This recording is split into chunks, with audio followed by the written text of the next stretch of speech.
제가 중학교 2학년 때 저희 집이 이제 화재가 났었어요. 저희 집이 주유소를 했거든요. 화재 진짜 어마어마했습니다. 저는 현장에 없었는데 저희 집 앞에 유리창이 다 깨졌더라고요. 화재 이 열기 때문에 맞은편에 시골이니까 도로가 넓지는 않았습니다만은 저희 집이 두 채를 하나로 쓰고 있었는데 집이 두 채가 다 무너졌고요. 목재였으니까 그리고 그 옆에 집도 무너지고 동네 한가운데가 뻥 뚫렸더라고요. 나중에 밤에 가보니까 그래서 중학교 2학년 때 세상 무서울 것이 없는 중학교 2학년 때에 엄청난 충격을 받았죠. 아버지하고 누나는 병원에 후송가 계시고 저 누가 와서 그러더라고 3도 화상이라고. 그래서 제가 3도면 한 10도쯤이 될 거니까 제일 아픈 게 한 3분의 1 정도 아픈 건가 했더니 화상은 3도가 최고더라고요. 4도는 없어요. 돌아가시면 4도. 제가 속초의료원에 가서 아버지하고 누나 누워 계신 걸 보고 집에로 왔는데 갈 데가 없잖아요. 그래서 이제 교인들, 우리 권사님들, 집사님들이 하루하루 이렇게 재워주셨어요. 큰 누나는 다쳐서 병원에 가 있고 작은 누나는 외지에 고등학교 나가 있었고 여동생 초등학교 5학년짜리 여동생이랑 제가 여동생은 어느 권사님 댁에 가서 자고 먹고 저는 또 이쪽에서 자고 먹고 이제 그러다가 담임 목사님께서 그 시골교회 목사님께서 이제 목사님 그 사택으로 저를 부르셨어요. 거기서 방학 때까지 있으라고. 저는 방학하면 서울로 이제 올라올 수 있으니까 그래서 한 달 정도. 그때가 6월 18일이었으니까 한 달 정도 이제 머물게 됐죠. 그래서 그 목사님 댁에 머무는데 목사님이 이제 저를 머물라고 한 방이 서재였어요. 목사님 서재. 책이 되게 많잖아요. 중학교 2학년이 읽을 만한 책은 없었습니다. 그래서 꺼내 본 것이 화보집이었어요. 그 화보집 중에 하나가 바로 빌리그레함 전도 대회 화보집이었어요. 그러니까 그때가 78년도니까 73년도에 그 일이 있었거든요. 이렇게 두꺼운 흑백 사진집인데 그걸 제가 보면서요 깜짝 놀랐어요. 야, 이런 일이 있었구나. 이렇게 많은 사람들이 모였구나. 김장한 목사님의 통역에 대해서 거기 잘 써놨어요. 그리고 너무나도 훌륭한 김장한 목사의 통역 이렇게 소개가 돼 있더라고요. 저희 아버지가 밤이 되면은 꼭 극동 방송을 들으셨습니다. 그때는 극동 방송, 아세아 방송 이렇게 들렸는데요. TV가 없으니까 또는 TV가 있어도 아버지는 TV 잘 안 보시고 그 라디오 방송에 나오는 설교를 들으시고 좋은 설교 나오면 저 불러다가 라디오 앞에서 라디오를 보면서 듣게 하셨어요. 그때 제가 들었던 김장한 목사님 설교는 지금도 기억합니다. 그리고 이제 이 설교가 나오는데 시골이다 보니까 이게 북한 방송이 같이 나와요. 경애하는 수령 어쩌고. 그리고 일본 배가 그래에 들어오면은 일본 배가 끌어당기는 일본 전파 때문에 일본 방송이 나와요. 그러니까 그때 AM 방송을 잡기가 되게 힘들었어요. 지금은 이제 극동방송 FM으로 바뀌었습니다. 그럼에도 불구하고 그 틈 사이로 보는 거예요. 그리고 이제 비가 오면 또 방송이 안 들리고. 그때 참 은혜가 컸죠. 지금 내가 화보집에서 보는 이 김장한 목사님이 그 설교 때 말씀하시는 라디오에서 들은 그분이구나. 좀 정말 밤에 와서 또 보고 또 봤어요. 그러다가 올해 63 대회에 제가 어떤 심부름을 하게 됐잖아요. 얼마나 영광스러웠는지 몰라요. 김장한 목사님 옆에 앉아서 인터뷰도 했잖아요. 식사도 여러 번 같이 했어요. 제가 감히 김장한 목사님 지금 90 되셨거든요. 지금도 카랑카랑하세요. 네. 그래서 굉장히 저는 영광스럽게 또 감사하는 마음으로 정말 하나도 힘들지 않았어요. 더군다나 은혜롭게 끝났기 때문에 더 좋았던 것 같습니다. 또 많은 우리 오늘도 기도해 주셨지만 이 목사님하고 제 사역을 위해서 많이 기도해 주시잖아요. 기도해 주시니까 이렇게 건강하고 또 사역도 감당하고 담임 목사님 잘 보필할 수 있도록 하나님 은혜를 주시는 걸로 감사드립니다.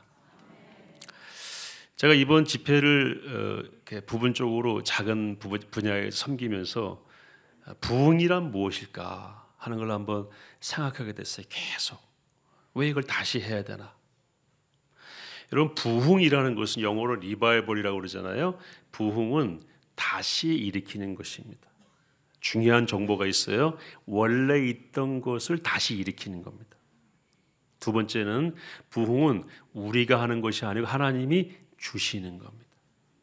그래서 부흥은 역사상에 있었던 모든 부흥은 오리지널 부흥에 다시 경험하는 재판이죠.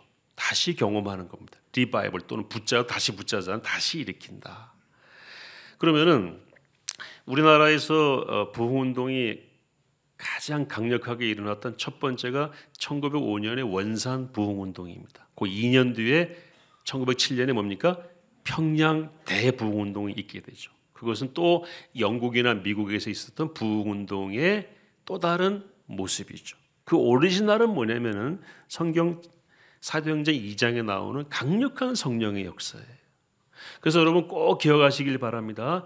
우리 교회가 부흥할 수 있을까? 대한민국 교회가 부흥할 수 있을까? 내가 부흥할 수 있을까? 할 수 있다라고 우리가 한다면 오리지널은 어디입니까? 사도행전 2장의 강력한 성령의 역사입니다. 그것이 있는 한에는 부흥은 가능합니까? 가능하지 않습니까? 가능합니다. 왜냐하면 부흥은 세상에 없는 것이 오는 것이 아니고 우리가 기원이 아니고 누가 기원입니까? 하나님께서 주시는 것을 경험하는 것이고 부흥은 더군다나 경험한 그것을 다시 우리가 재경험하는 것이 부흥입니다. 그래서 1973년에 있었던 그 부흥을 다시 한번 우리가 한번 느껴보자, 사모하자 하는 마음에서 이번 기념대회를 준비했고 하나님이 거기에 사모하는 만큼의 은혜를 주신 줄로 믿습니다. 저는 두 가지 의미가 있다고 봐. 하나는 한국교회가 아직도 50년 전의 은혜를 사모하는 그 깨어있음이 있구나 하는 것이고, 두 번째는 또 다른 부흥을 여기서 시작할 수 있겠다 하는 그것을 생각해 볼 수가 있었습니다. 오늘 말씀 보시면은, 오늘 말씀은 한 절 읽었습니다만은 아브라함이 우물을 팠어요. 당시 우물은 굉장한 재산적 가치가 있죠. 그리고 죽느냐 사느냐의 중요한 열쇠가 되는 것이 우물입니다. 지금의 유전과도 같죠. 기름 나오는 거. 우물을 팠는데 지역은 저 남쪽이에요. 남쪽이니까 사람이 사느냐 못 사느냐의 경계 지점이 브엘세바입니다. 브엘세바 지점에다가 아브라함이 우물을 팠는데 블레셋 사람들이 시기해서 우물을 메꿨다고 성경은 말씀하고 있죠. 다시 한번 보실까요? 26장 18절. 그 아버지 아브라함 때 팠던 우물들을 다시 팠으니 이는 아브라함이 죽은 후에 누가요? 블레셋 사람이 어떻게 했습니까? 그 우물들을 메웠습니다. 시기해서 메웠다고 쭉 보시면 나와 있어요. 그러니까 메꿔버린 거예요. 오늘 아브라함이 사는 동안에 소유했던 재산은 크게 두 가지입니다. 첫째는 부인 사라를 묻어야 했던 막벨라 굴 아시죠? 막벨라 굴에 딸린 밭입니다. 그건 우리말로 밭대기라 그러죠. 밭 쪼가리입니다. 그거하고 두 번째는 우물입니다. 이거 외에는 아브라함이 소유했던 게 없어요. 그래서 이 두 가지가 이후에도 이스라엘 역사에 굉장히 중요한 역할을 합니다. 여러분 잘 아시죠? 무덤이 어떤 역할을 했습니까? 사라를 묻었어. 나중에 누가 거기 묻힙니까? 아브라함이 묻힙니다. 이삭이 묻힙니다. 리브가가 묻힙니다. 그 다음에 야곱도 거기 묻혀요. 나중에 요셉이 뭐라고 그랬죠? 나도 죽으면, 애굽 땅에서 죽을 때 요셉이 나도 죽으면 나를 여기다 묻지 말고 거기다 묻으라고 얘기해요. 잘 아시죠? 그래서 50년 동안 350년 이상 그 유고를 가지고 있다가 40년 동안 광야를 방황할 때에도 그 유고를 가지고 다녔다고 성경에 기록하고 있어요. 그리고 가나안 정복 전쟁을 마친 다음에 세겜 땅에다가 요셉의 유고를 묻었다라고 성경이 기록하고 있어요. 여러분 요셉의 그 해골만 가지고 성경이 400년 이상을 추적해 성경에 기록해 두고 있어요. 중요한 사건이라는 걸 알 수 있고, 두 번째는 우물입니다. 이 우물을 메꿔버렸는데 이삭이 와서 그 우물을 다시 파는 거예요. 오늘 중요한 내용이 하나 있는데 파면서 그 우물들을 메웠습니다. 그 다음 말씀 보시면 이삭이 그 우물들의 이름을 그의 아버지가 부르던 이름으로 뭐였습니까? 불렀다. 새로운 이름을 부여한 게 아니에요. 이게 부흥입니다. 새로운 창조가 아니라 있는 걸 다시 경험하는 거예요. 어떤 면에서 성경에 나와 있죠. 해 아래 새 것은 없다. 이것이 새 것이다라고 말하는 건 가짜일 가능성이 많아요. 특히나 부흥은 오리지널이 성경에 나와 있는 그 사건들입니다. 그리고 역사상에 있었던 또 다른 사건들. 그것을 우리가 사모할 때 우리에게도 주시는 것이기 때문에 부흥은 우리의 능력에 기반하는 것이 아니라 하나님의 역사에 기반하는 것이기 때문에 사모하는 자들에게 주신다고 저는 믿습니다. 그리고 이삭이 그 우물을 회복한 다음에 우물을 또 파요, 자기가. 그래서 또 다른 부흥의 원천을 또 만들어요.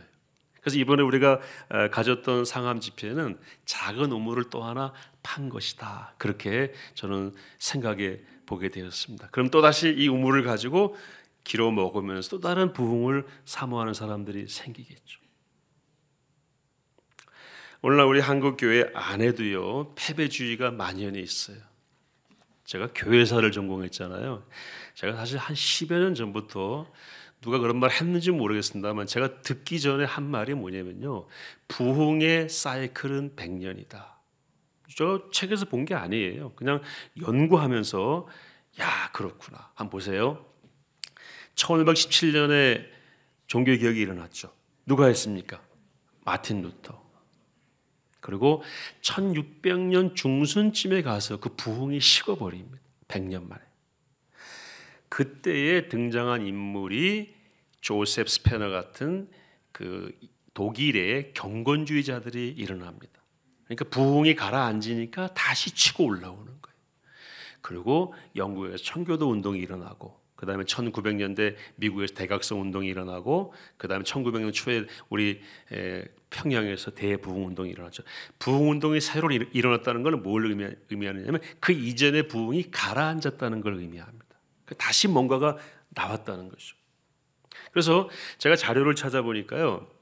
여러분 기억하실 거 전에도 군대에 있을 텐데 1907년이 평양 대부흥 운동이고 평양 대부흥 운동 100주년 행사를 상암에서 하지 않았나요? 그 2007년이죠.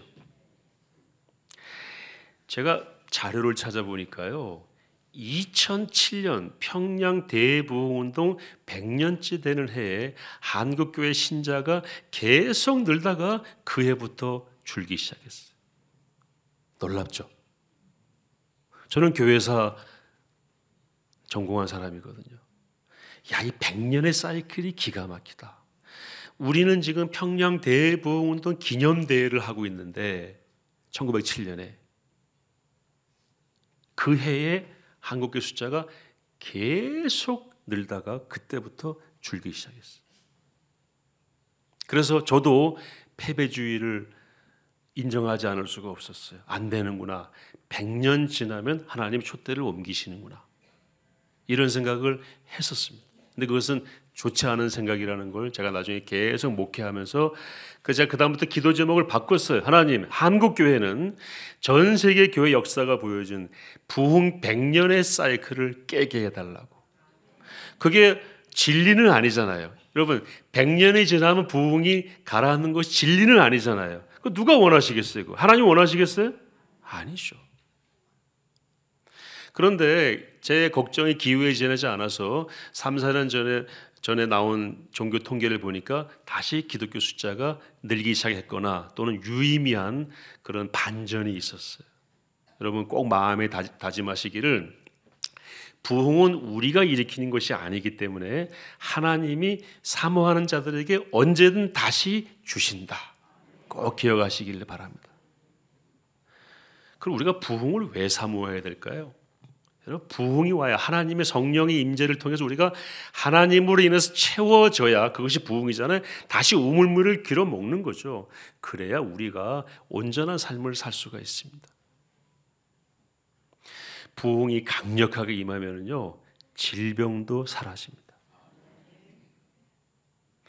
알 수 없는, 과학으로 설명할 수 없는 영적인 질서가 다시 세워집니다. 여러분, 부흥이 강력히 임하면요, 죄가 사라집니다.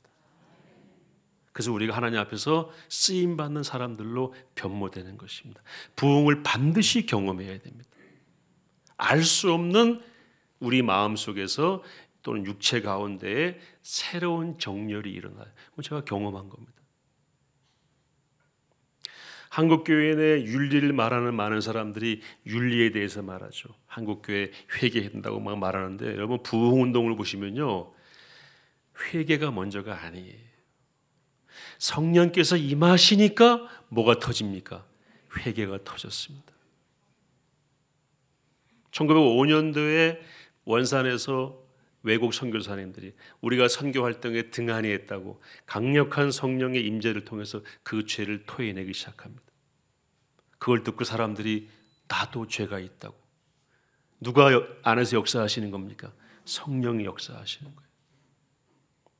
그리고 평양 대부운동이 일어났던 장대은 교회는 그 역사책에 나와요. 마치 지옥의 뚜껑을 열어놓은 것과 같았다. 무슨 얘기입니까? 토해내는 죄악들이 너무 심해서. 길선주 목사님 같은 분은 자기 동료 목사의 재산을, 그것도 유산으로 전해주라는 걸 자기가 갈취했잖아요. 그걸 토해냈어요.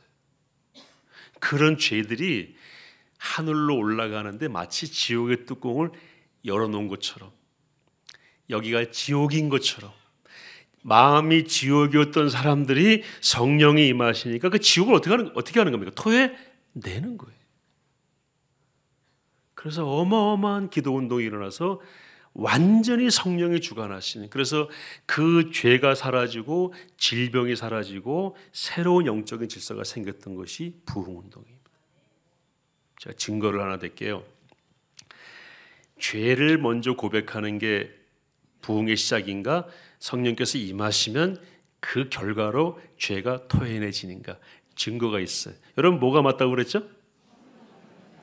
성령이 임하시면 죄가 토해내지게 돼 있고, 내 마음에 묶여있던 것들이 풀려지니까 육체도 건강을 얻게 돼 있고, 사람과의 관계가 좋아지니까 불편한 일에 신경을 안 쓰게 돼 있고, 늘 기쁘고 감사가 넘치는, 이걸 경험하셔야 됩니다. 그러면은요, 세상이 달라져 보이는 거예요. 달라진 세상을 살게 되는 것입니다. 여러분, 그런 교회적인 개인적인 경험을 날마다, 부흥을 날마다 경험할 수 있기를 축복합니다. 말씀을 읽으시면, 찬양하시면서, 예배를 드리면서, 주일마다 목사님 말씀 듣고 예배 드리면서 오늘도 성령께서 나를 사로잡아 달라고, 그러면 내가 몰랐던 죄가 토해내지는 거예요. 아까 말씀드린 증거가 뭐냐면요, 이게 만약에 성령이 임하시지 않고 누가 죄를 딱 얘기하면요, 바로 고발해 버립니다. 아까 말씀드렸잖아요. 심지어 살인자도 있었어요. 평양 장대현 교회. 내가 누굴 죽였습니다. 그래, 너 경찰서 가자. 그런 일이 있습니까? 없습니까? 없는 거예요. 왜요? 성령께서 사로잡으셨기 때문에. 그걸 죄로 보지 않는 거예요. 제가 언제 한번 말씀드린 기억이 있는데, 케파 샘팡키라고 하는 아프리카 목사님이 쓴 책인데, 형제를 위하여 깨어지는 삶이라는 아주 작은 소책자예요. 거기에 강력한 성령의 임재로 죄를 토해내는 장면이 나오는데요, 아무도 그 사람을 죄인이라고 말하지 않는 거예요. 아, 저건 지금 저 안에서 누가 역사하고 계시는구나. 성령이 역사하고 계시는구나. 끝나고 나서 서로 위로하고 새 사람이 되는 거죠. 이게 부흥의 역사입니다. 그러므로 기독교는 윤리 위에 있는 것입니다. 무엇입니까? 성령의 역사, 참된 부흥을 경험하면은 윤리 이상으로 우리가 하나님께 발견되고 세상에서 쓰임받게 되는 것입니다. 그러므로 여러분, 부흥을 사모하시기 바랍니다. 부흥은 뭡니까? 하나님 나를 사로잡는 거예요. 나를 사로잡도록 내드리는 겁니다. 그럼 내가 잡고 있던 것들을 놓게 되면서 육체의 건강이 오게 되고 마음이 편안해지게 되고 이미 천국을 먼저 취하는 그런 삶을 살게 되는 것입니다. 저는 이번에 그런 부흥을 조금 맛봤어요. 그래서 집회 끝나고 나서 제가 그 지휘부라고 그래가지고 전체 운영하는 그 방에 있었는데 그 방에 혼자 앉아가지고 지난주 오셨던 그 최석한 목사님 둘이 앉아가지고 한참 동안 있다 왔어요. 그 최 목사님한테 각각 그랬더니 자기가 여기 더 있고 싶다고. 제가 축구를 좋아해 상암 자주 가거든요. 이제 저한테 축구장이 아니고 부흥의 현장이 됐어요. 혼자서 여기저기 다 왜냐하면 너무 아깝잖아. 이 부흥의 현장을 떠나는 게. 과학으로 설명할 수 없는 제 마음속에 육체의 관계의 새로운 질서가 형성이 되는 거예요. 누가 하시는 겁니까? 하나님이 하시는 겁니다. 성령님이 하시는 겁니다. 우리가 만드는 게 아닙니다. 이삭도 아브라함이 불렀던 그 이름으로 우물을 그냥 부른 거예요. 이거는 내가 만드는 게 아니고 내가 시작이 아니다. 아버지가 시작하신 것이고 아버지가 경험한 것이다. 로이드 존스 목사님이 바로 이 본문을 그분이 쓴 부흥이라는 책에 부흥은 이런 것이다라고 설명한 본문으로 이 본문을 사용했어요. 저도 이 본문을 가지고 부흥을 한번 설명하고 싶었습니다. 사랑하는 우리 포에버 어르신 성도님들, 방학 동안에 우리가 흩어지지만 개인적인 부흥을 늘 사모하시고 경험하시고, 여러분 부흥은 반드시 경험해야 됩니까? 선택입니까? 경험에 우리가 참된 삶을 살 수가 있습니다. 묶인 것들이 풀려지고요, 쓸데없는 거 붙잡은 거 다 놓게 됩니다. 하나님 나를 만지시고 인도하심을 느끼시게 될 것입니다. 그런 부흥의 삶으로 나가시기를 축복합니다.